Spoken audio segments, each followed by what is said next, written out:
Imagine you receive a mysterious envelope. Within this envelope is written the exact date and time at which you will die. You must now make the decision to either open this envelope or not. The date and time listed in this envelope are set in stone. The envelope states an inevitable consequence. No matter what you do, you cannot do anything to change the date or time of your death. So what will you do? Perhaps you already have an answer. Maybe you feel that this knowledge will be empowering for you, enabling you to live your life with more purpose and meaning, given that you'll have a time frame, or you just don't want to know, because knowing when you die seems kind of scary to think about. Regardless, I'd like to take a deep dive from a philosophical lens and explore the ethical, moral, psychological implications of the question, if you could know when you die, should you know? Chapter 1. The epistemology of knowing your death date. Is there such a thing as too much knowledge? Let's talk about a strange kind of knowledge, a kind that we don't usually acknowledge exists. You see, we like to believe that the truth is always fundamentally a good thing, or at least knowing the truth is in our best interests, regardless of the implications of knowing it. I think this sounds quite sensible, and as human beings we are tempted to think that if something is real, then knowing it must empower us. We assume that more knowledge means more control, more clarity, more strength over our own life. I think you can see where this is going. There's a category of knowledge that I and some philosophers sometimes call epistemically harmful truths that aren't dangerous because they're false, but because they are way too true. These truths may be too final and too heavy for the human mind to hold. And knowing the exact date of your death, I feel, is perhaps the purest example of that. I like to talk about the first kind of truth, a truth with no actionable benefit. You see, most of the knowledge that we learn in life has a purpose. You can act on it, you can use it, you can do something with it. But the date of your time is something you can't negotiate with. You can't bargain with a date that is set in stone. You can't change it, you can't avoid it, and I would argue that it's a truth without any fundamental utility. It's a fact that offers no path forward. Epistemologists usually say that the truth matters because it widens the world. A true belief lets you see more clearly, choose more wisely, and step forward more confidently. I think it's fair to say that the truth expands the map you're navigating, the map of life. And if you know something to be true, that fire burns, that the road in front of you is blocked, that the food in your fridge has gone bad, you can adjust your behaviour and navigate life more efficiently. A death date isn't that kind of truth, I feel. I think instead of widening the map, it erases it. The truth is useful because it opens up better decisions, but a death date is a different kind of truth. Because it doesn't give you more options, it doesn't let you avoid or change any outcome, it doesn't help you plan, even though you might argue otherwise. Let me try and change your mind. Because all long-term plans collapse into a single fixed endpoint. I'm going to expand on this a little bit more. You see, instead of expanding on a range of possible futures, it eliminates them. You no longer navigate life freely, you navigate toward a predetermined endpoint. Most truths illuminate our world. This one fundamentally collapses it. And yes, whilst most truths help you live and navigate your way through life, this one actually forces you to live toward an ending. Now, you could argue, and you'd be right to say this, that acknowledging our own mortality already shapes how we live. I love to talk about memento mori, which has been a philosophical tool for thousands of years. Remember, you must die so that you live with intention, humility, and urgency. In one of my recent videos, I said exactly that. Understanding the inevitability of death is what makes life meaningful. If everything lasted forever, nothing would matter. Mortality gives weight to every decision.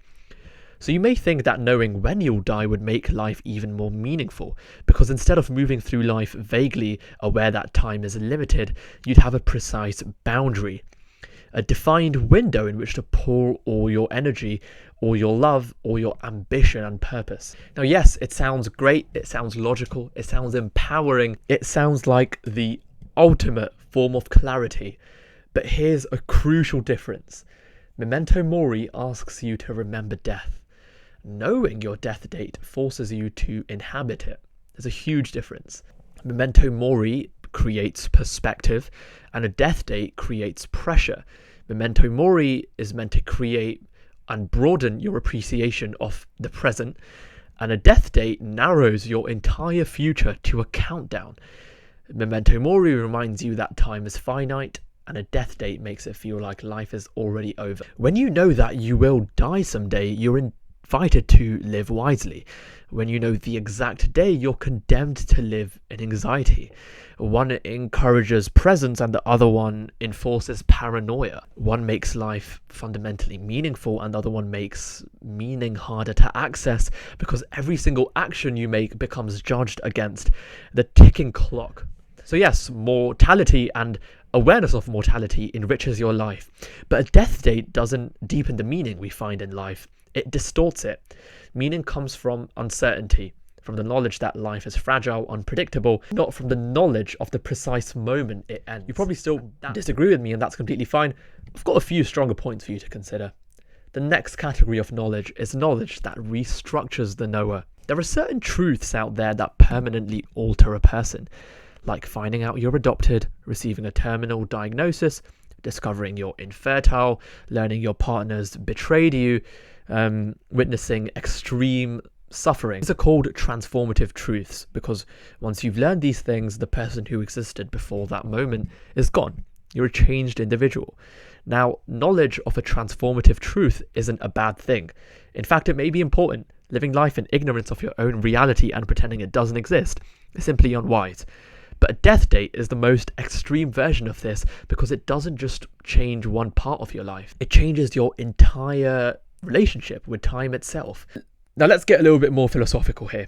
If we view time as this invisible architecture of your mind, whether it be every dream you pursue, every choice you make, every plan that you create, it's all built on one assumption, that there will be a tomorrow. And if you remove that, you break the frame through which humans understand themselves. And this is why this sort of knowledge may be destructive. It doesn't sit inside your mind, it reshapes it. And this brings me to the third type of knowledge. Knowledge that removes the future. You see, most knowledge expands your world. This one collapses it. A death date doesn't give you more possibilities, it replaces all possibilities with a countdown. Psychologists talk a lot about the importance of temporal openness. This is a psychological and philosophical concept that describes the human need to experience the future as something that is open, uncertain, and full of possibilities. And I think this isn't optional. It's fundamental for hope, ambition, long-term planning, meaning, and identity. All of those 5 things are very intimately connected. And when you learn your death date, all of those things disappear. You can no longer see over a horizon. You see a stopwatch. You stop living into the future and you start living away from it instead. And epistemically, that is catastrophic. The purpose of knowledge is usually to help you move through the world, and this knowledge removes the world you thought you were moving through. The next type of knowledge I'd like to talk about is knowledge that destroys stability. Epistemically harmful knowledge is the kind of information the mind simply cannot absorb without damage. And knowing the exact time of your day is precisely that sort of truth. It doesn't sit gently in the background of your consciousness, it strikes every psychological stem that you have. Because a person who learns their death date doesn't just carry a fact, they begin to unravel under it. The mind slips into obsessive countdowns, compulsive checking, and a constant mental recalibration of how much time is left. Your thoughts become narrow and repetitive, anxiety rises, reality itself can feel thinner, more dreamlike almost, as if life has become a waiting room rather than a world. I think it's conceivable to imagine that some people would spiral into emotional volatility, where they have sudden swings between panic and complete numbness, whilst others might tip into a kind of existential mania, racing to fill every second they have left, especially if they find out they've only got months or a few years they have left, go into sort of like a paralysis where nothing feels worth starting. Long-term plans collapse instantly. Relationships become unstable because attachment itself starts to feel temporary. For some time pressure breeds recklessness, and for others it becomes a complete shutdown. Knowing this thing would fracture the continuity of the self. You don't simply know the truth begins to rewrite you in profound and dangerous ways. It settles in the center of your mind like a small, dense star, pulling every thought, every emotion, every decision into its gravity. That was beautiful. That's one of the best things I've said on this channel. And that knowledge is real. Yes, I agree. Knowing your death day, it's a real, tangible knowledge. But the human mind is not built to carry its weight. This brings me to the fifth type of knowledge, a truth that becomes a narrative cage. You see, most truths leave room for interpretation. A death date demands obedience to that fact. You see, it forces your life into a fixed narrative arc. Suddenly, everything is contextualized by the countdown. Why should I start something I know I won't finish? Why save money? Why build a future family? These questions might seem quite reasonable if you'd be happy with knowing your death date, but why nurture friendships that I'll abandon? Why love deeply when I know the exact moment I'll have to say goodbye? And why should someone join you in that journey? Which brings me to the sixth and final type of knowledge that I'd like to talk about. Some knowledge expands the mind, some knowledge breaks it. We've all heard the phrase, knowledge is power, but that's not universally true. Some knowledge empowers you, absolutely. Some knowledge liberates you, some knowledge betrays you. And some knowledge makes the world bigger, richer, and clearer. But some knowledge, like the precise date of your death, does the opposite. It compresses the world, it crushes your psychological scaffolding, it rewires your identity, and it steals the openness that made life meaningful. It is true, yes, but it is corrosive at the same time. It may feel illuminating, but it is destructive. It may expand your awareness, but it collapses your future. Think about it, it's pretty logical. It is knowledge that the human mind, I feel, is not evolutionarily designed to carry. Because this isn't just a fact, it's a transformation, it's a rapture, it's a psychological detonation dressed as simple information. Keidegger was a philosopher who described something he called angst in Danish, which means dread in English. This is not ordinary fear, it's not panic, but dread is a deep existential unease that arises when a person confronts the sheer openness of their own freedom. Dread is a very psychologically deep emotion. It's what you feel when you recognize that your life could go in infinitely many directions and that you are the one responsible for choosing. It's the dizziness of responsibility, right? And for Kierkegaard, dread appears when you stand at the edge of the unknown. A moment where nothing is forcing toward one choice or another, and the terrifying realization hits that your life is yours to shape, and that responsibility is overwhelming. But here's the twist, right? If dread comes from infinite possibility, then knowing the date of your death creates a different kind of dread, a reverse dread. Instead of being overwhelmed by the idea of too many possible futures, you'd be crushed by the knowledge that you now only have one. This openness that you felt collapses, the horizon narrows, and the world that once branched into countless paths reduces itself into a single fixed line. And I think that produces its own sort of existential vertigo, if you may. This would be dread that's not born out of freedom, but from finality, not from possibility, but from inevitability. What's important to note is that Kierkegaard saw dread as the birthplace of authenticity. It forces you to confront who you really are. But a death date twists that process. It doesn't push you toward authenticity. It pushes you toward desperation.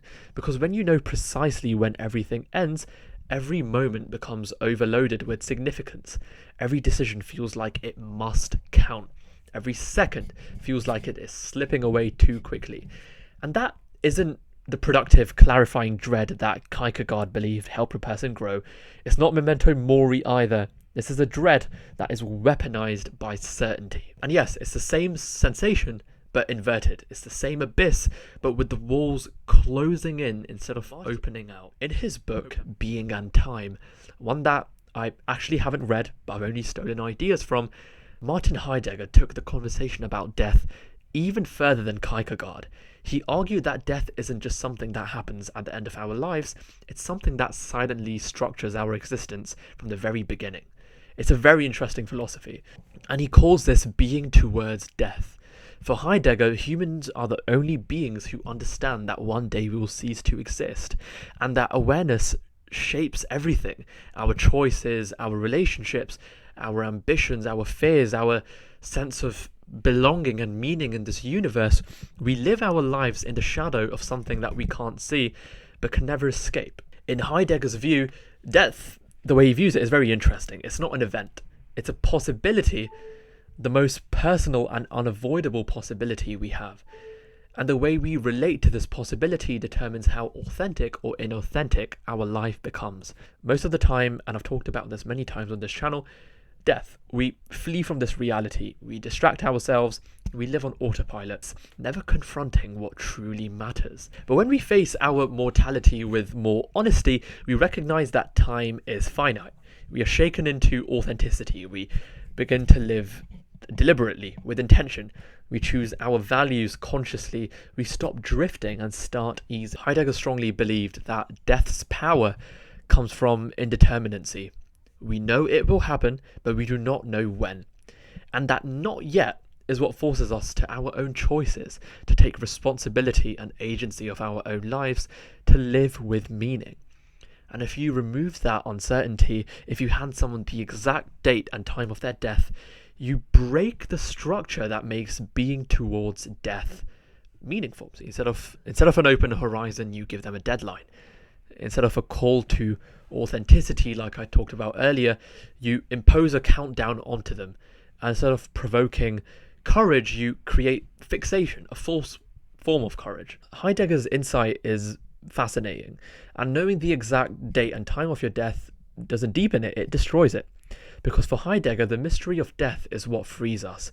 The certainty of death is what traps us. Being towards death is an orientation toward life, not a scheduled appointment with its ending. I'd now like to talk a bit about Nietzsche's eternal recurrence. Now, Nietzsche thought experiment of eternal recurrence might seem at first glance like it has nothing to do with the date of your death. But it actually cuts straight to the core of how we find meaning in the face of our own mortality. Now, I am paraphrasing this a little bit, but he asks his readers to imagine a demon appearing in the middle of the night and whispering to them, "This life exactly how you have lived it, every joy and every wound, every mistake and every triumph, you will have to live again, not once, but forever, infinitely. No edits, no changes, no second chances, just the same life repeated endlessly across eternity." So the question is, would this thought crush you or liberate you? If this idea horrifies you, it means you are living a life you wouldn't want to choose again. If this idea empowers you, it means you are already living the way you want to live, a life that affirms itself. Now, I understand that the idea of monotony and the same thing happening over and over again is scary, but you'd be reborn without memory. So it doesn't feel like the things happening over and over again. The question is, would you be okay with it? And this eternal recurrence concept, it's not a literal claim about how the universe works either. It sounds horrifying to me personally. It's more of a psychological test. It's a mirror. What I'm doing here is I'm forcing you to confront your life as if it mattered infinitely. Every choice has a lot more weight. Every moment becomes sacred, and every action you take becomes a declaration of who you are. Eternal recurrence intensifies life through repetition. A death date compresses life through finality. Both these things force you to confront your life, absolutely. Both demand self-honesty. Both strip away illusions. But they do opposite things to meaning. Eternal recurrence aims to empower you. It aims to make you stronger by confronting your life as if it were eternal, which I think is a very unique approach. And a death date threatens to suffocate it. It threatens to suffocate you, to weaken you by confronting your life as if it were already slipping away too quickly. It's all about perspective. And both philosophical ideas ask whether you could endure the truth of your own life, but this test is more about infinite possibility. A death date eliminates all possibility. I think eternal recurrence expands your responsibility, and a death date would contract it. This made me think that a life worth living once is a life worth living forever. But a life lived under a fixed endpoint becomes less about living and more about accelerating toward finality. I want to talk a bit about the Buddhist concept of impermanence, and this is my favourite one. You see, long before Western philosophers dissected death as an existential problem, Buddhism offered a radically different insight. that everything is impermanent. Not just life, not just the body, but every moment, every emotion, every thought, every relationship, every identity that we hold and cling on to, it's all impermanent. And this doctrine is, in Buddhism, it's called anicca, or impermanence. It's not nihilistic. It doesn't simply mean that things will end. It means that everything is always in the process of ending. And I think the scientific version of this would be entropy. Nothing built lasts forever. Nothing holds still long enough to be permanent. Reality is like a continuous flow. It's forever changing, dissolving, reforming, and slipping through our fingers as we try to grasp it. To Buddhists, impermanence is not a tragedy, it's a fundamental truth of existence and a path to spiritual liberation. I think suffering arises because we cling on to things as if they were stable, like our youth, our relationships, our identities, our plans, our possessions, material possessions, our so-called certainties that we have in life. We become attached to the illusion of permanence. But once you truly see impermanence, not just intellectually, but viscerally, something shifts. Moments become more vivid, experiences become richer, and you stop trying to freeze life in place, and instead you start learning to meet it as it is. Something that is fluid, unpredictable, and temporary. I think change in life is important for self-growth, and it is inevitable. And impermanence is meaningful specifically because the timing of change is unknown. Buddhism teaches us that knowing that things will end frees you, but knowing when they will end, in a death date scenario, will trap you. Impermanence is an invitation to release control. A death date is quite the opposite. It becomes a new object to cling to, something to obsess over and worry about. Impermanence tells us that we should let go of our need to predict the world. And a death date says that here is a prediction so precise that it will now dominate all your thinking. You see, impermanence teaches us flexibility, and a death date induces that fixation.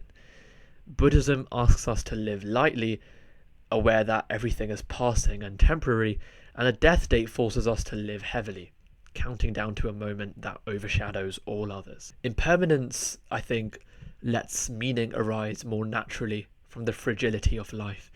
And a death date forces meaning into a shrinking container until it suffocates you almost. So yes, whilst impermanence is a freeing concept, I really like it, a death date I find to be quite constraining. Both recognise that life is temporary, but only one of them truly allows you to live life fully in the midst of that truth. And it's not a death date. I want to talk about the psychological time perception theory. Psychological time perception theory asks a very simple question.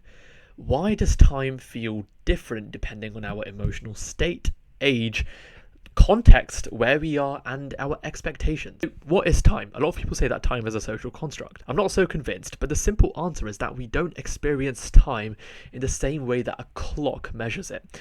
We experience time the way that the mind constructs and subjectively interprets it. And that's important. For most people, the future feels wide, elastic, and almost infinite. Days blend, years unfold, and we assume, without ever actually saying it, that there will always be more time, that we will always have more time. You see, this subjective experience of time is one of the deep foundations of mental stability. It gives us space to imagine, gives us time to plan, dream, postpone, and hope. The psychological time perception changes dramatically under pressure. Let me go through an example. When a deadline's approaching, you're in school, time accelerates. When we're anxious, minutes drag. When we're bored, hours feel empty.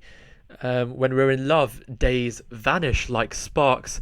When we're grieving, time becomes very dense and slow. This is likely because the brain doesn't perceive time as a neutral flow. It perceives time as a functioning of meaning, emotion, and expectation. And I think this is where the idea of a death date becomes truly catastrophic, because knowing the exact moment of your death would collapse your psychological time perception.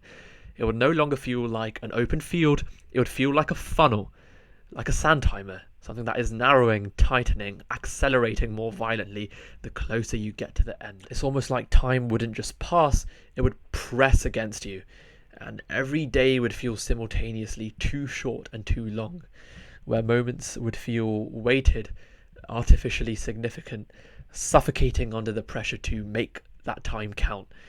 And the brain's natural rhythm of projecting into the future, what psychologists call temporal self-continuity, would break. The future would no longer feel like a place you can travel to. Okay, and that is important. Hope is important. Imagination is important. Okay, it would feel like a wall you are being pushed towards. Now, children, by contrast, for example, they perceive time very different. And that's because I think that's because children feel like their time is endless. Adults feel time accelerate because they recognize subconsciously that they have less of it. I'm already feeling it at the ripe old age of 20. Now, I want you to imagine compressing that acceleration into a single fixed point. Imagine living with the psychological speed of a midlife crisis every second of every day. And that's what a death date does. Psychological time becomes distorted. Not gradually like it does with age, but in a more violent, instant, and overwhelming manner. And this is why people who receive a terminal diagnosis often describe two opposing experiences. That time freezes. They feel suspended, disconnected, outside of life. Or they feel like time races. Days feel too short to contain everything that they suddenly feel obliged to do. I think a death date forces both extremes at once. It is the perfect storm of psychological time distortion. And because our identity, motivation, and emotional health all rely on a stable sense of time, this collapse, I think, wouldn't just change your schedule, it would change you. The countdown becomes the clock your mind lives by. And I think time stops being something you move through, rather it becomes something that moves through you. I hope you enjoyed this video. It's part 1 in a 3-part series. Part 2 is going to be a bit more about the psychology of having a countdown. It's going to be a bit more interesting, a little bit more deeper. It's going to be a good continuation from this first episode. Part 3 is going to be very interesting, very sci-fi. I think that's going to be a very fun one for you guys to look forward to as well. So the third part is going to be all about the actual societal implications to people knowing their time, to everyone knowing the exact time and date when they would die, in terms of how the world would function, in terms of how markets would work, governments would work. Would people be mandated to give out their time and date, that kind of thing? It'll be a lot of fun. I hope you enjoy that video. Well, now that you've seen this one, I'd like you to think about this actually, and let's see how that matches up with my third video. I've been talking a lot. My throat hurts. Thanks a lot for watching. I'll see you in the next one. Bye.